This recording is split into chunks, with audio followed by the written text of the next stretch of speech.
Hello, welcome to Geojit Spotlight. The high volatility associated with the election results is over. The market has entered a stage of consolidation with lower volatility.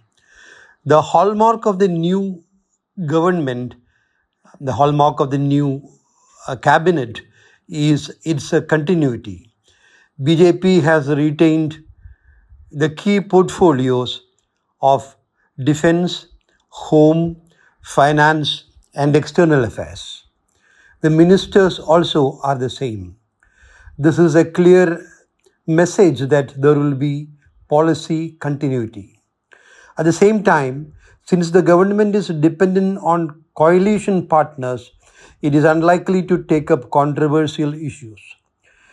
Investors should understand an important point. That is, our experience is that coalition governments are not bad for economic growth and market returns. In fact, the market returns during 2004-14, that was the period of coalition government, the returns were higher than that of 2014-24 when there was single party majority. But this is not a simple, straightforward explanation. There are many other factors that determine economic growth and corporate earnings, and also market returns. Now, let me summarize some important points about the current market situation. One, the important catalyst of the market now is the domestic investor, not the foreign investors. And within the domestic investor category, the retail investors have become a major force to reckon with.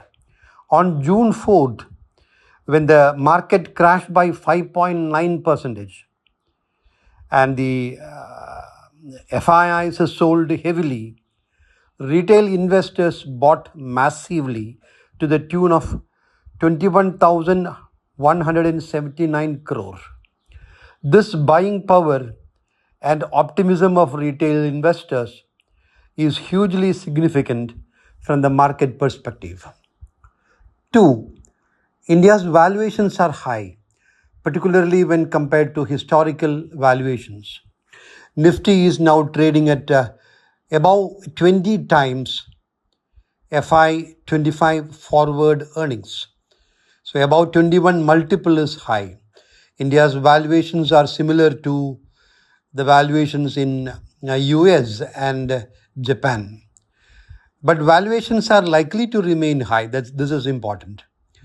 Retail investors are buying aggressively whenever the market corrects, and there is continuous and rising inflows into the mutual funds, particularly through the SIP route.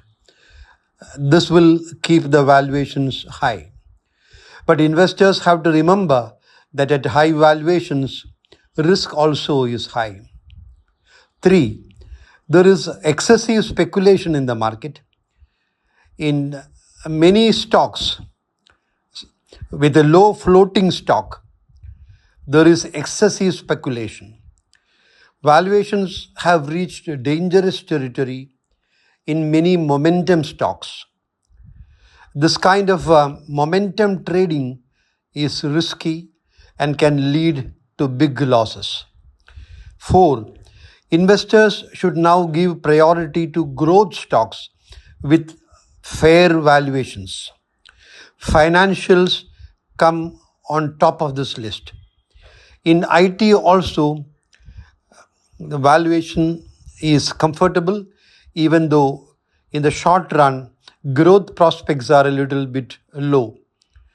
For this category, financials and IT, investors will have to wait patiently for many months, perhaps, to get decent returns. But then patience is hugely important now.